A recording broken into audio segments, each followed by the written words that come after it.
Welcome to the Weekly Leadership Experience, a place for leaders to get inspired, be challenged, and grow. I am your host, Rashad Oberlander. Let's get started.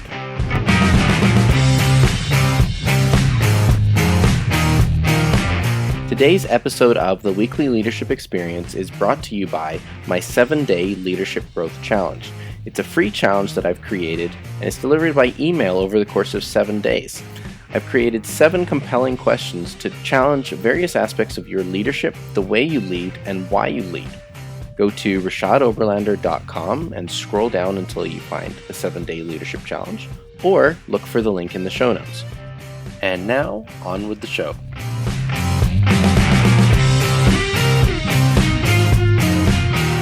Well, hello leaders, and welcome to this week's show. This week I am joined by Shawn Kanungo, and he is a globally recognized innovation strategist. Previously spent 12 years at Deloitte working closely with leaders to better plan for the opportunities associated with disruptive innovation.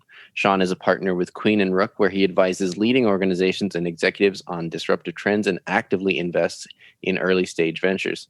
His work and interviews have been featured in the Globe and Mail, The Guardian, CBC, and CTV.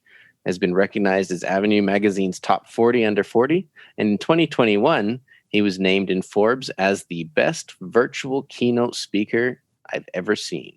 Shawn, welcome to the show. Well, thank you so much for that lovely introduction, Rashad. I was so excited to be on the podcast. And by the way, if you're listening to this podcast, give this man a rating and review on Apple. Like, come on, this guy is putting a lot of effort in. It takes a lot of effort to put together the show notes, the cover, the guests, like the post-production. It takes a lot of effort. So please, if you got this far, just rate and subscribe. Awesome. Well, thank you for the plug, Shawn. And you know what? Listen to the man. Go and hit that subscribe button. Shawn, we got to get a little backstory here, man. Like, what does the path look like that brought you to being this best virtual keynote speaker we've ever seen? Well, the path was, to be honest with you, I never would have thought that I would have been, where I am today. I spent 12 years at Deloitte, really sort of helping organizations around digital and innovation. That's what I was passionate about. I actually first got my sort of CPA. Then I moved into strategy consulting a couple of years later, then spent a decade in consulting and moving up and learning about strategy and digital and innovation and working around the world when it came to innovation and leading a lot of the innovation initiatives internally. So a lot of people knew me for the work around innovation. And I started to build a brand internally for my work around innovation. I never even knew it was called innovation, to be honest with you. And then slowly, sort of my brand grew within the firm. And then people outside of the firm started to hear about the work that I was doing. And then, started speaking about the stuff that we were doing. And then it just sort of snowballed from there. And people saw the videos and they saw more videos and they invited me to things, and it was just a big snowball, and it's been an amazing run. And, the speaking actually has been a great way to develop deal flow, to create opportunities, to meet more people. So I'm really passionate about building, next generation companies. And that's what I'm really sort of focused on over my next sort of path. And, yeah, it's just, to me, it's really about being experimental, trying new ways of doing things. And that's what I'm really passionate about. Awesome. And I didn't know that actually about you, that you said you have a CPA designation and you kind of career transitioned into, this whole like digital innovation and strategy and all this stuff, which is, I have to say, I'm fortunate to know some really cool accountants, but like, accounting and accountants are typically, kind of stereotyped into these like dusty offices, and they crunch numbers, and you don't think about innovation in these sense. I know a lot of your content, you talk to CPAs, but tell us a little bit about that actually. Like, just why should everyone in every industry care about disruption and innovation? Yeah, no, absolutely. I think the accounting thing, it was a great foundation. I think accounting is a great tool to understand businesses, to understand financials, like get in the hood of organizations. To me, it was like a platform, as a foundation builder to get into other things. So although I haven't practiced, accounting in decades, I definitely remember the time, and got a lot of away from it. And your second question around disruption and innovation, I fundamentally believe that disruption is the new normal. And 2020 was crazy because a little thing happened called the pandemic, and I think a lot of people were introduced to the word around disruption. But disruption is this, this a way to describe sort of changing the status quo. And I just believe that every single organization is going to change because of new digital technologies. I believe that you're seeing an amazing sea change in terms of power shift from organizations to individuals. I believe that we're living in this world of attention. Like, the world is fundamentally changing. And if you don't disrupt yourself, then I believe that you are going to be left behind and unfortunately be irrelevant. And so I think every single organization, every single leader, or if you're younger in your career, should be thinking about, how do I continuously reinvent myself? How do I continuously reinvent my organization? And I think that is like the path to go. I know you're a leadership expert, and that's what you're passionate about.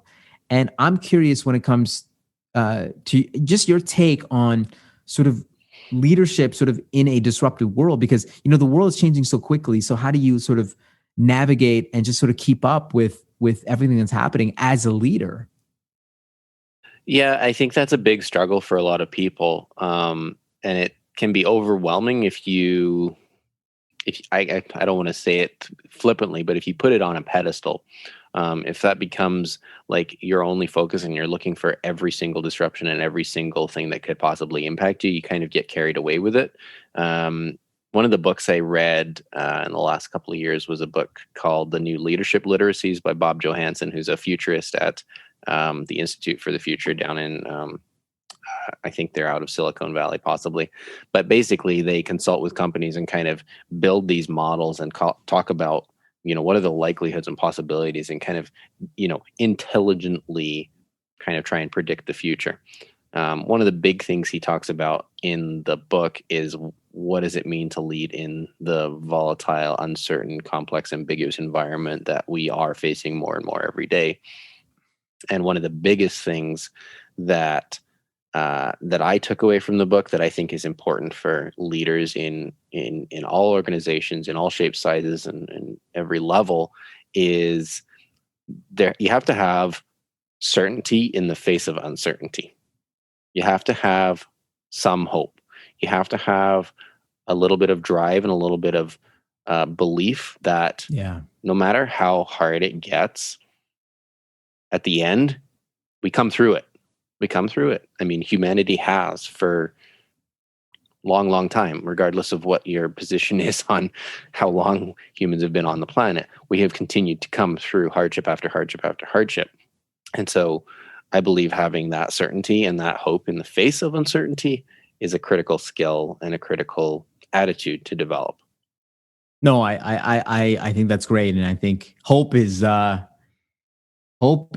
being a little bit of an optimist is probably a good thing to be a leader, because I think, especially as the world changes very quickly, if you don't have a little bit of hope, you're screwed.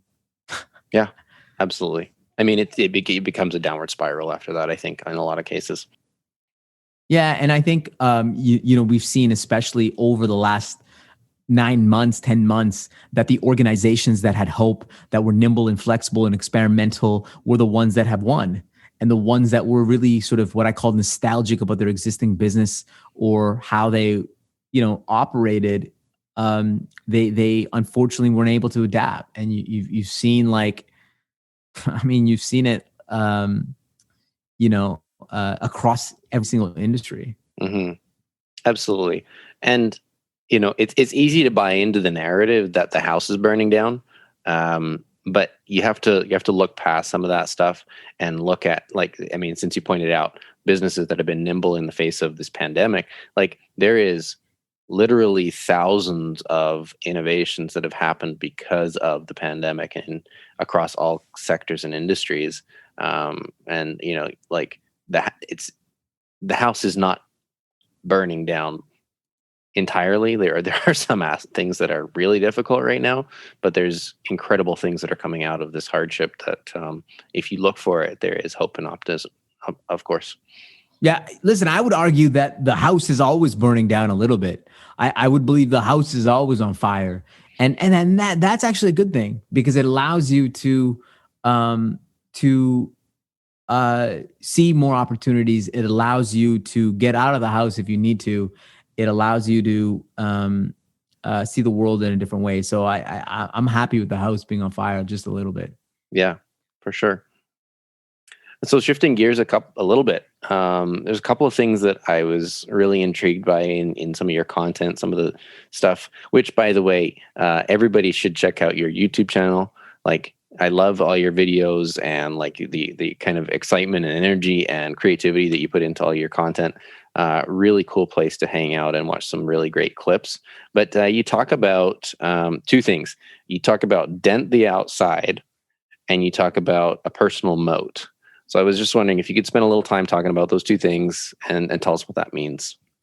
Yeah. So dent the outside is this idea that by experimenting outside of your core, you're able to sort of disrupt yourself. The reality is within most organizations, if you want to change something, it becomes very difficult to change the core, right? The immune system of the organization will try to reject it. So the best way of disrupting yourself by innovating is really to try things outside of your core, experimenting with small problems, small teams, small sprints, and seeing how it can move the needle. And I think what you have seen throughout history is that some of the best organizations in the world have been able to disrupt themselves by denting the outside. An example that I use all the time is Adobe. So, back in like 2011, if you want to get an Adobe Photoshop, you'd have to go to like Future Shop or Best Buy. And if you wanted a Photoshop, it would cost $600. And at the time, the CEO said, you know what, we're going to, he saw the future of the cloud and SaaS. He said, you know what we're going to do? We're going to change this to a subscription business. So instead of getting a $600 Photoshop, it's going to be like a $20 Photoshop a month.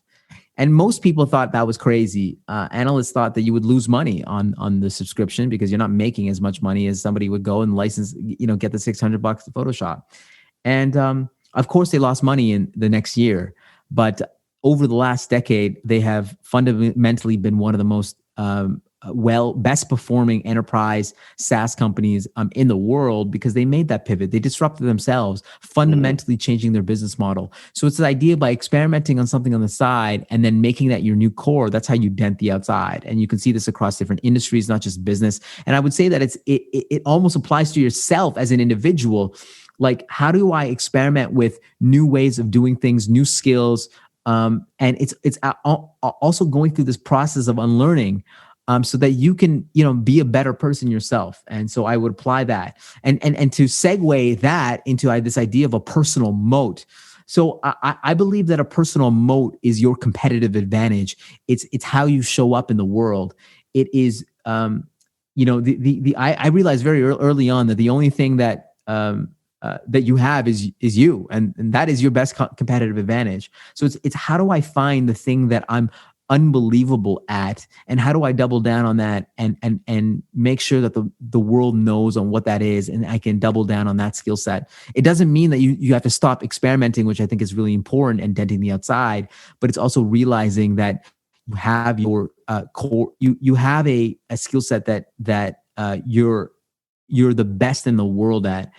And I just believe that building your own personal moat and being the best in the world at what you do is so important. And I think everyone has it. They just need to find it. What is your personal moat? That's why everyone in this. And by the way, the reason why I'm asking you questions is because I know 99% of the people that are listening to this podcast, they have no idea who I am. they don't care who I am or what I do, but they care about you. So, and I think they care about your thoughts and your insights on leadership. They just want to know more about you. So that's why I'm asking you questions, because I think the audience would be interested in it. So I'm just curious, what do you think your personal moat is? Well, thank you for turning the questions around. I mean, I'm feeling a little more interviewed than being the interviewer, but I like it. It's fun, actually. This is good. Man, my personal moat, my competitive advantage. I would have to kind of, I guess it's not maybe one thing, but like my life experience is pretty diverse. And I think that makes me a very adaptable and kind of well, you're from adaptable. Ithaca. I mean, people from Ithaca they have adaptation written all over them. That's right. Yeah, no, I was born upstate New York, and so I've been all over the place, right? So I think that diverse background adds a lot to me, and the adaptability that I bring to the table, and kind of the diverse life experience. I can relate to a lot of different people in a lot of different ways, and I think that's something that sets me apart a little bit. Having lived in that's amazing. 3 different major countries and so on and so forth. So there you go. That's one of the best moats to have. And being adaptable is, I believe, the probably the number one skill set to sort of move in this new world. It's how do you become more adaptable and flexible? And even with you sort of even starting this pod like during a pandemic, it just shows, and just the quality of it and the love that you've put into it. It's not that you've adapted, but you also go in strong, right? Like you there's no skimping. It's like you sent me the pod instructions, and it's like there are instructions. So to me, you're taking it seriously, and I fundamentally appreciate that. That's it's amazing. Oh, I appreciate it. Thank you. I'm not known for doing things half effort, as it were. I usually try to pour myself into it. So I think I'm doing a pretty good job with this podcast, and I'm loving it, and I'm having a lot of fun and meeting some great people, Shawn. So thank you for the compliments. Since we were talking about personal moats, I go into one of the other things I wanted to ask you, but a little bit about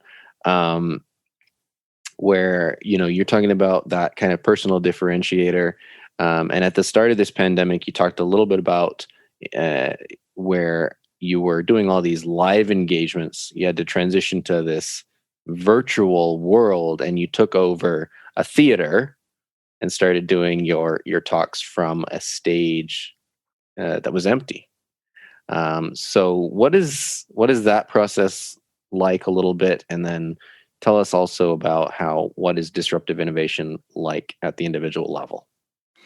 Yeah. So I think, I think a pre-pandemic, I had the good fortune of being around the world, speaking at conferences about, my passion and my work around innovation and disruption, and bringing insights to those stages. And, you have big audiences where it's you get the energy from the crowd, and there's hundreds of people there, and it's a pretty amazing thing. And then when the pandemic hit, obviously every single event that I had for 2020 was just wiped off the table, right? Mm-hmm. And it was like, holy crap, like this is serious, right? And my last flight was from and I still haven't been on a flight since March 11th, North Carolina, Asheville, and haven't been on a flight since. And I was fortunate though, because to me, first of all, I live and breathe in disruption and innovation. So to me, when there's change, there is massive opportunity.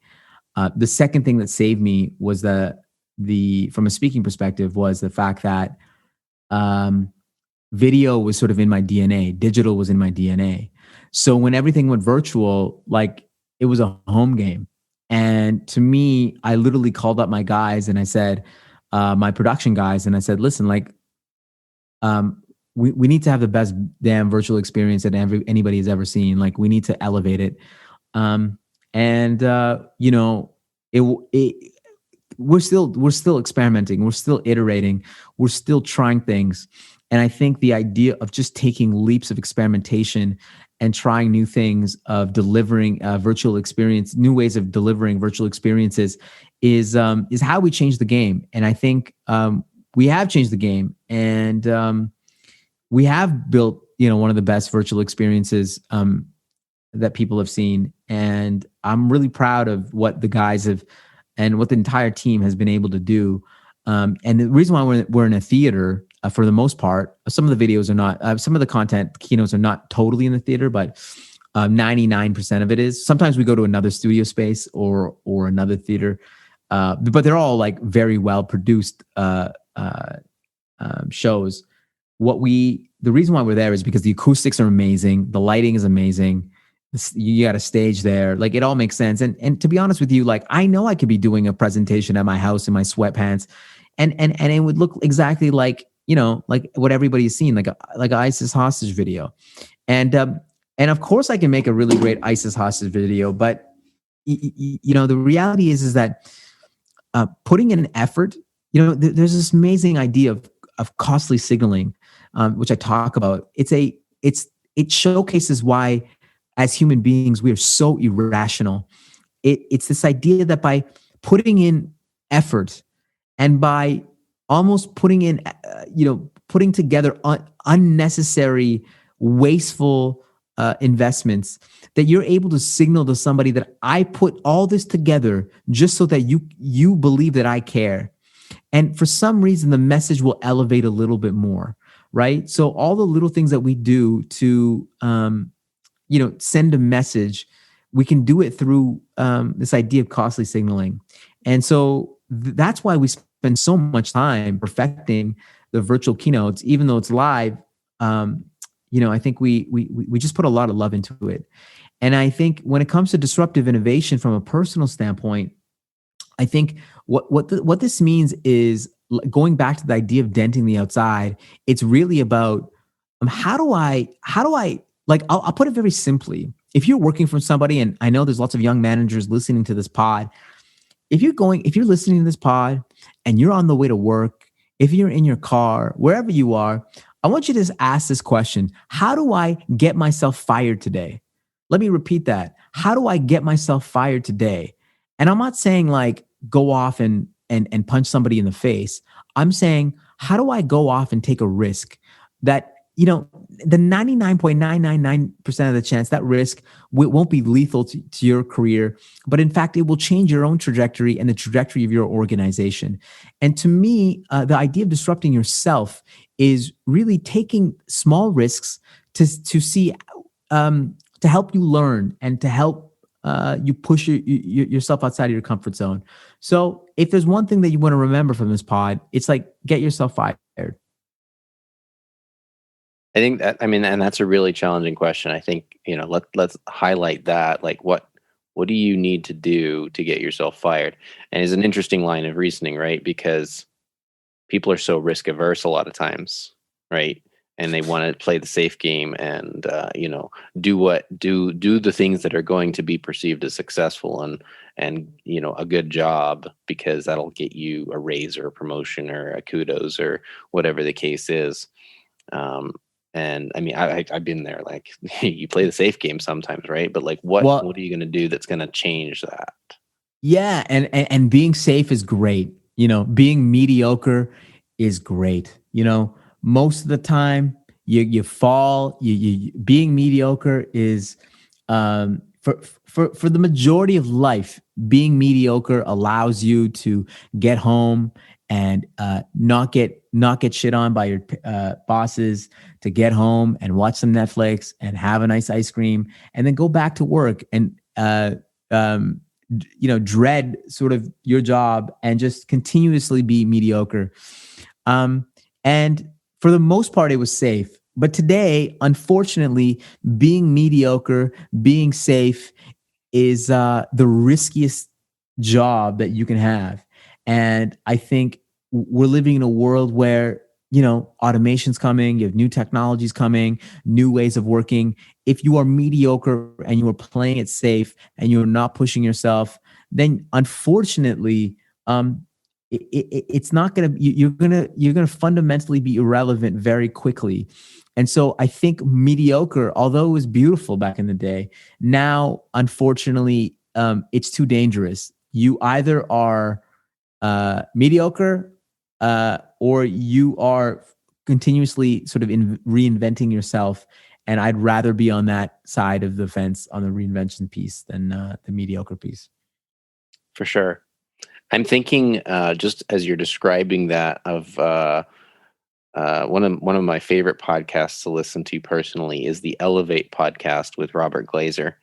And like he's an interesting guy. He's got his fingers in a lot of really cool things. I think personally, like he's, the whole work from home and like how do you manage a remote workforce issue? Like he's been dealing. He was doing that like for the last decade already.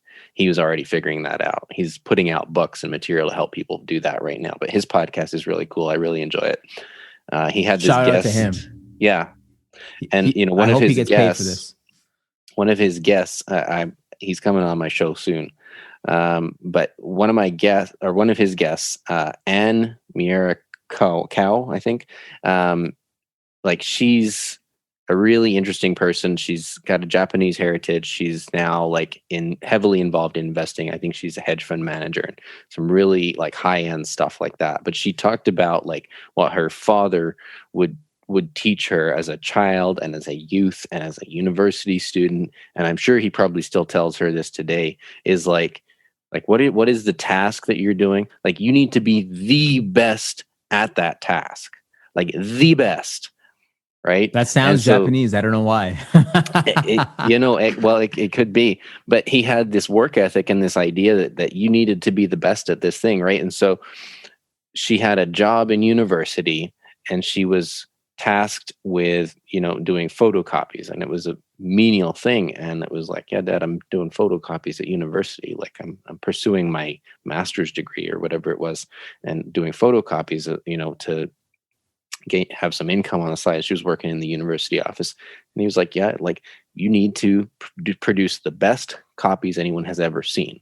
And so she was like, okay, yeah, you're right. You've been telling me this for my whole life. So she found ways of she literally found ways of making these copies like exceptional, like so perfect, like couldn't tell it from the original, just like all these amazing things. And like, I think it's an interesting illustration, just talking to your point, of what you were just describing, that like even in a mundane thing like that, even in what you're doing every day, if you kind of put yourself to the task of being exceptional at it, like you can find ways to innovate, you can find ways to be better and do better. Exactly. I think I totally agree. I love that example. And it goes back to this idea of how do you don't have to transform the world. When no one's asking you to make an iPhone, it's like, how do I make this thing 1% better or 5% better? And coming into work thinking about like, how do I just make this more seamless or efficient, or how do I rethink the whole thing? I don't know. But I believe that we have given the idea of innovation to somebody else within the organization. Like we said, that's technology's job, or that's like somebody else's, that's like the digital guy's job, when really it's everybody's job in the organization to go off and innovate. And whether you're Sally from accounting or just, the CEO, or you're the intern, I think the beauty of innovation is that is permissionless. It is the most beautiful thing in the world. And if you come into work every single day with that idea, then I just think that you're going to not only help the company, but you're going to help yourself. And you're going to come in with that mindset. So I love that example. Mm-hmm. Yeah, I mean, I don't know. I must be on a roll with the ideas and the thoughts of stuff I've read, but like, well, listen, you are. It's because you're talking to all these people, you're reading all this stuff. You're on a roll for sure. But like, are you familiar with the gentleman from California? I believe he was from Mexico, and he was a janitor in I think it was like a Frito-Lay's kind of place, and he came up with the idea for like the spicy Cheeto. Yes. Right? Because and they like he became a senior VP in Frito-Lay because he had all these crazy ideas for delicious new flavors for Cheetos and Doritos and so on, right? And it's like, man, there's innovation at every level. Absolutely. And to me, it was I think in order to, there's people coming up with great ideas everywhere. And I think it's the manager or the leader that can empower that person to come up with the idea, right? And to have the audacity to bring an idea from anybody and then, bring it to fruition. So I think I love the story because it shows the ambition and the boldness of him to say, listen, this would work. I think it's because he said this would work sort of in our sort of culture. This is what I grew up sort of eating. And, but it also requires a leader to say yes and embrace the idea and embrace the ideas of everyone in the organization. Yeah, absolutely. And I mean, this is a great opportunity for me to ask you this next question. And there's a lot of room for textbook advice and romanticized strategies about how to make innovation work and how to create that culture and blah, blah, blah. But when it comes down to the brass tacks, Shawn, how can leaders actually do this? How can they prepare for, embrace, and encourage innovation? Yeah, I think you're right. Like, I think everyone is searching for an innovation playbook, and I think it doesn't exist anymore. And even for somebody who has spent his entire career helping organizations and thinking that there was a blueprint like Porter's 5 Forces and 2x2s and like some framework, I mean, it doesn't exist anymore. We live in a world of abundance, anomalies, and algorithms, and there is no innovation playbook. I think the best way to start is really to start. It is starting out with a very small problem outside of your core and seeing how we can sort of run a very small experiment and see how we can really move the needle. I believe that is the best way to go about it. And I think we if I had a billboard, I would put innovation does not equal technology, or technology does not equal innovation, because a lot of people think about innovation as just a technology thing. And I think this is the dumbest place to start. Innovation is so much more. It actually sometimes has nothing to do with technology. It could be about how do we make our process better? How do we make our customer experience better, our brand experience, or how do we reorganize our talent, or how do we show up to our customer experience, our customer service in new ways? I think it doesn't necessarily have to do with technology. And I think a lot of people get caught up with this idea that, oh man, I'm not a tech person, I can't innovate. I think the other thing that people think about when it comes to innovation that holds back is that they think it's like some sort of transformative thing, right? They think that it's, I'm building like a Dyson vacuum, or like, I have to change it, create a new product, when really it's really taking small steps.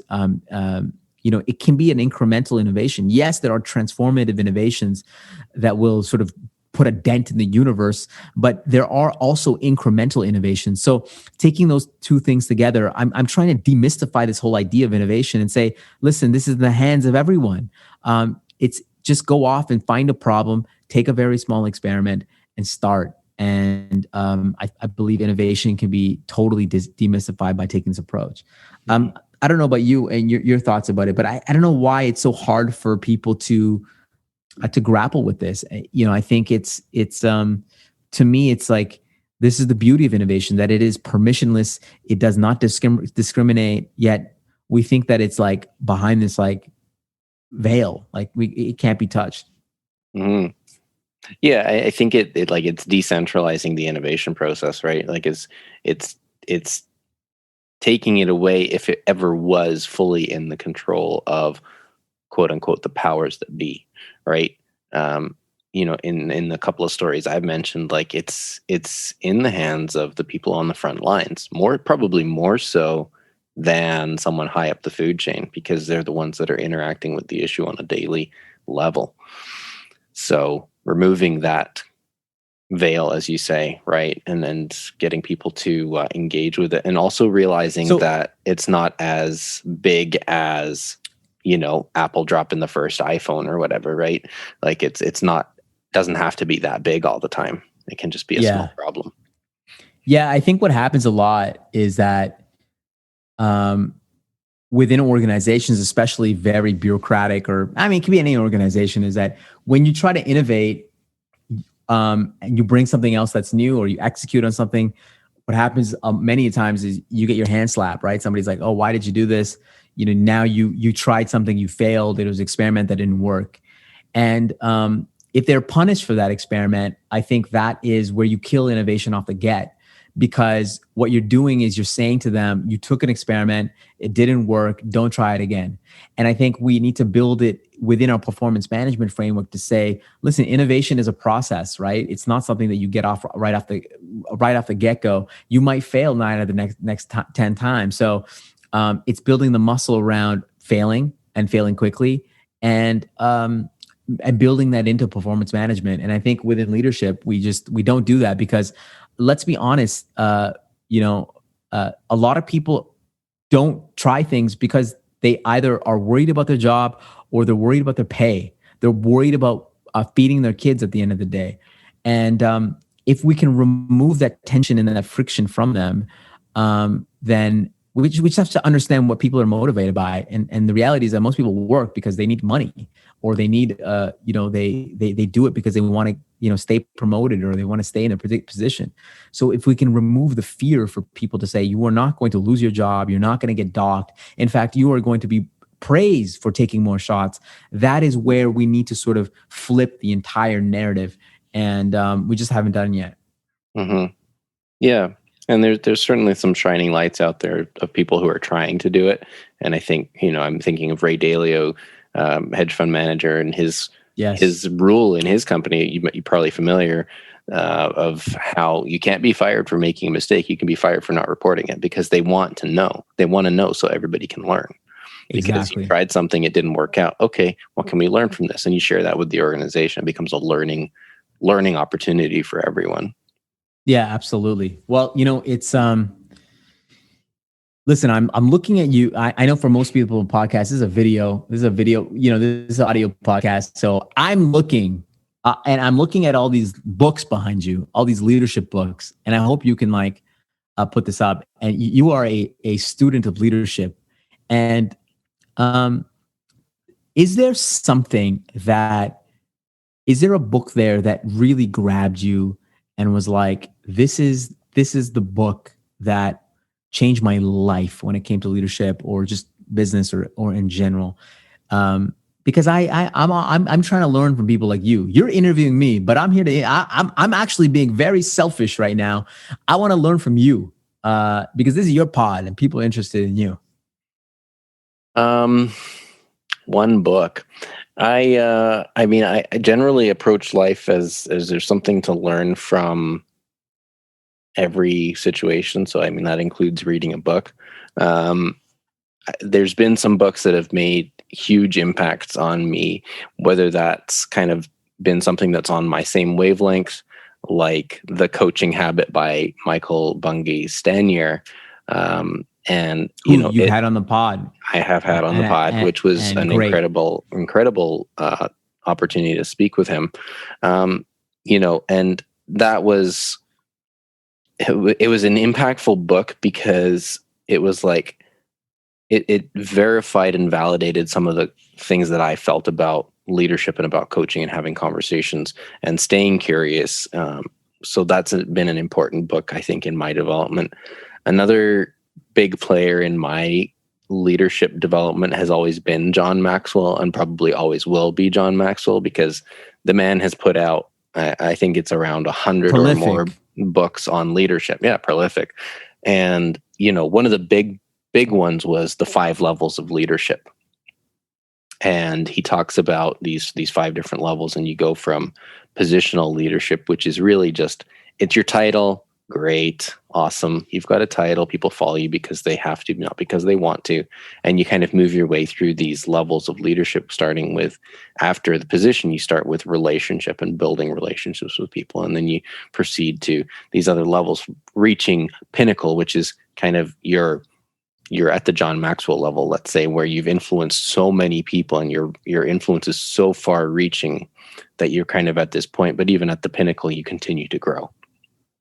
And that for me has been a huge impact on me. And so if I had to point to one book, I'd probably point to The 5 Levels of Leadership by John Maxwell.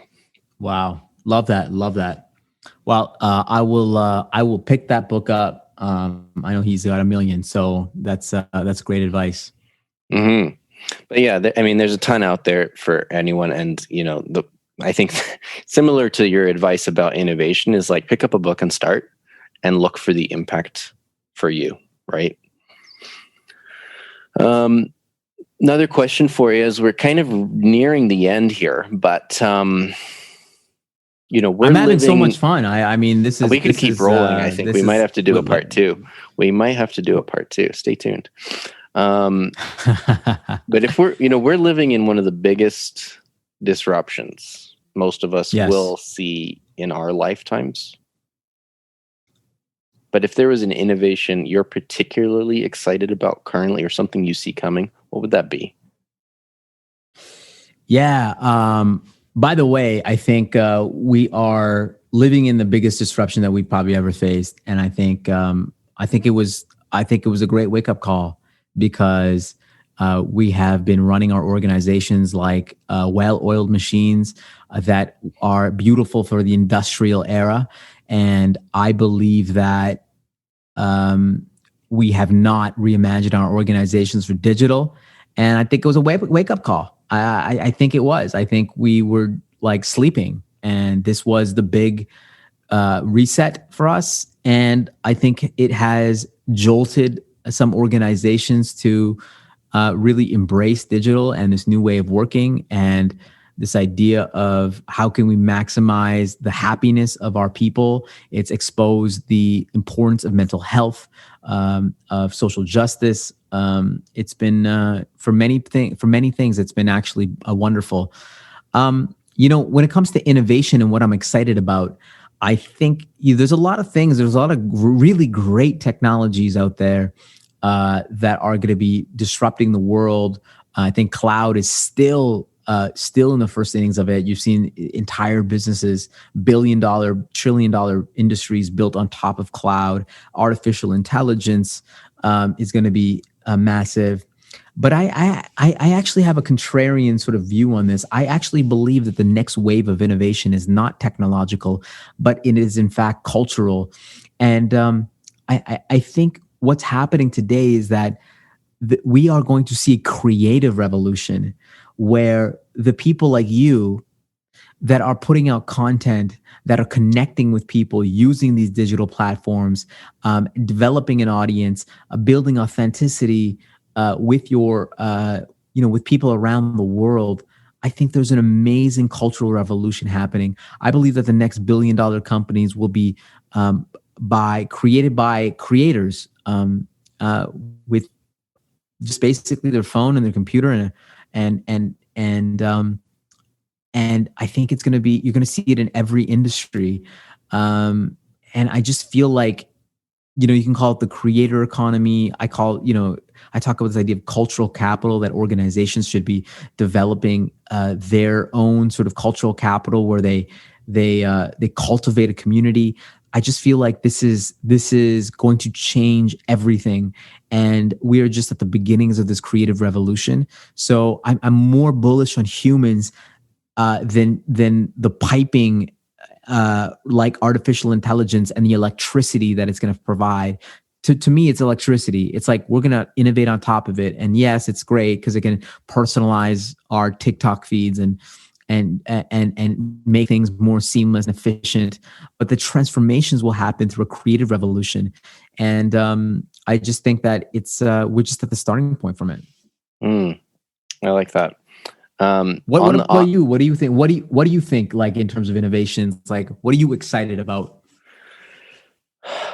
I like to geek out a little bit, so I do enjoy some of that technology side of things. Like I like having a few little things that I can tell my Google to do and stuff like that. Like I'm not a super nerd, but I enjoy geeking out on little things like that and having some smart tech and stuff.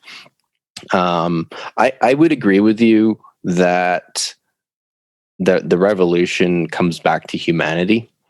and the innovation is coming back to, you know, how we're connecting with one another, in a way, because it's been so technology fueled for so long, and I think that it's reaching a breaking point. Like, we're seeing so many people breaking away from traditional forms of media, and we're seeing people like leave large social platforms en masse and Yeah. favoring micro connectivity again, face-to-face interactions. And I mean, we're obviously attention starved a little bit right now, because we can't get together in a lot of parts of the world because of restrictions around the pandemic. But we're finding ways to still make that work, and I think that's where the innovation is going to play a lot. I agree as well, and I think I'm hoping that we can build in a lot more mental clarity, and yeah, I think we've been looking so much at our phones and our screens over the last 9, 10 months, and I'm hoping that we have uh, you know, a movement where we sort of move away from things a little bit. I hope. I don't see it, but I hope. I hope, because it's I think it's going to be interesting to see these kids sort of growing up, and obviously, your oldest is 5, my oldest is turning 5 in September, and I'm thinking about our kids, man, and I'm just thinking, I'm nervous. I'm nervous about all the gaming. I'm nervous about the screen time. Um, and I just feel like making them more creative. Like, I think they're going to figure out the tech stuff, but I think just focusing on making them more creative and better problem solvers, and just better people, like more empathetic and more imaginative. Like, that to me is more important than anything else. And that's the thing I'm worried about with our kids, because I see it with my nephews nephews and nieces that are a little bit older than our kids. They're 10, 11, and they're just so like addicted to their devices and gaming and Roblox and Fortnite. And I get nervous because I see it, and I'm like, I don't want my kids to be sucked into this portal. And maybe I'm just thinking like I'm an old man about this, but I just really believe that the people that are going to be able to connect with others and creative and imaginative, and I'm not saying that all of this stuff is not, helping to inspire and to create more creativity, but I'm slightly nervous about raising kids in this next era. As every parent, every generation was, right? They're always, oh man, like phones, oh, TV, like, everyone's sort of worried. Yeah. Yeah, I mean, I feel that way. I sense that about you as well, Shawn. Like, my biggest and most important impact as a leader is going to be the one that I have on my kids. So, I take that I take that pretty seriously. And I think that what you're describing is possibly one of the biggest challenges for leaders, whether they're a new leader or a leader who's been in a position or has been, in leadership for a very long time, is how are you really creating open communication and community for your people, Yeah. and keeping them connected and keeping them engaged and, communicated to. And I think that is Yeah. one of the biggest challenges leaders face today. That's my opinion. Yeah, I agree. I think leaders that are open and communicative, that are transparent and vulnerable, I think it's a new style of leadership, because like back in the day, it was command and control, my way or the highway, and that was the style. But I think the world is changing so quickly that, being more open and transparent and vulnerable, like stepping back and saying, I have no idea what the hell this blockchain thing is. I never heard of this Roblox thing. What the hell is Wall Street bets? And just being open, I think is so important. It's so important today. Yeah. And I mean, and that is a real what am I looking for? That's a real friction point, is that shift from command and control to, I don't know what we're going to call it. I'm sure someone's going to come up with a widespread term here right away, but like I think it's the more servant leader, the more like open and humble and humility and a vulnerable style of leadership, right? And there's a big friction point between the two. Absolutely. And we're gonna see. I think it's gonna be interesting. Mm-hmm. For sure. Shawn, what is one thing you know about life or leadership that you wish everyone knew? Yeah, I think I have this. I saw this question. I got a preview of this question. So I'm excited to answer this, which is, I fundamentally believe that no one knows what the hell they're doing. I believe that everyone is just winging it. And I've seen it. I've worked with some of the best leaders around the world, some of the most high performing executives. And when I'm in the private sessions with them, when I'm out for drinks, when I'm out for dinner, when I'm in the one-on-one sessions with them, I know that they have no idea around how to navigate, and they are just winging it. It's funny. Like I was on Clubhouse. It's like an audio app the other day, and Elon Musk came on, and he was ranting for a couple hours, and somebody was interviewing him, and I'm listening to this guy. Obviously very smart guy, the richest man in the world, changing the world with his innovations, and my big realization was that this guy is just winging it. He has no plan.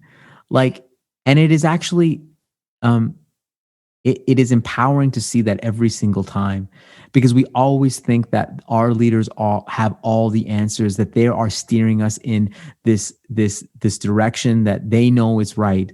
When the reality is that they're like every single one of us. They have no idea what that direction is, but they, with confidence and optimism, they help us lead. And behind it, though, they're winging it. And I think if more people knew that and we demystified that, the more people will be willing to lead themselves. So that's what I would say. Mm-hmm. That's awesome. I really like that. When it's all said and done, what 3 words do you want to be used to describe your life? I think it's just respect, lovable, and just fun. To me, like all this stuff is like not important. To me, the most important thing is just having deep, intimate relationships with people. The thing that I love the most is I have an amazing network of people that I love, that I admire, that I connect with. And to me, doing things and loving things without asking for anything in return is the greatest gift.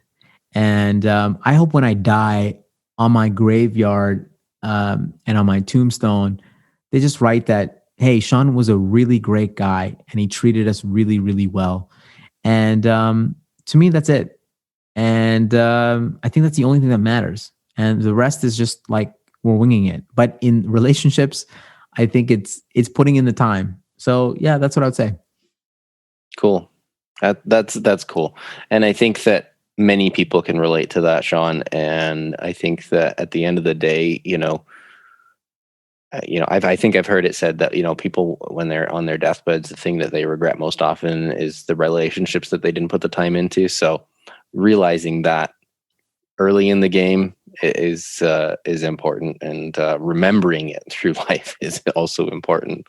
Yeah, so and that's why I think after this pandemic, is over, I think, I hope we all have the realization that, listen, we could work all day, and but developing those intimate relationships and is into, like, I'm talking about intimate, like one-on-one, eye to eye.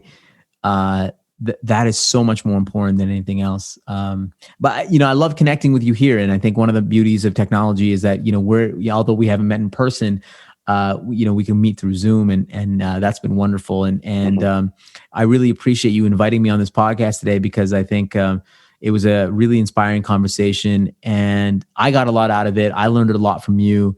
And it was just, it was, I get energized. Like, I know we recorded this late at night, but I'm ready. I'm ready to take on the world. So I really appreciate this conversation. Well, thank you, Shawn. And likewise, I learned a great deal from you, and it's been a fun conversation. I love the energy that you bring and the enthusiasm and the way you speak about things, which I also enjoy about your content. So speaking of which, where can people connect with you and learn about what you're up to? Yeah, well, listen, before I plug myself, I want to plug this man again. Please subscribe and rate and review this guy. He's putting a lot of effort in. Please, you can find me everywhere. I'm at Shawn Kanungo everywhere. Probably the best place is LinkedIn. Shoot me a note. I respond to every single message, and we'll try to get to it. And I think that's the best place. Awesome. Well, everyone, make sure you check out the show notes for all the links to Shawn's content and work. This has been a wonderful episode on the Weekly Leadership Experience, talking with Shawn Kanungo about disruptive innovation and all kinds of exciting things. Thank you all for joining us today. In the meantime, stay awesome.